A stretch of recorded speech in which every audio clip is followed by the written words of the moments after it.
China ang plano ng Pilipinas na bumili ng missile system gaya ng sa Amerika. Nako. Abril ng unang mag-deploy ng Typhoon missile system. Eto na yung mga missile, mga kababayan, na hindi na malaman kung nasaan ngayon nakatago. At kini-question ngayon ng China kung bakit daw tayo ay nag-iimbak at nagkakaroon ng ganito.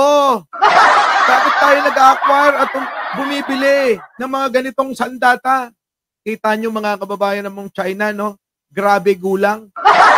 Sila mga kababayan, abay may mga nuclear weapon pa yan. Ballistic missile at kung ano-ano pang mga malalakas na sandata.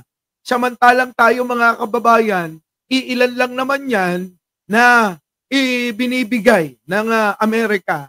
Aba, nagre-reklamo sila.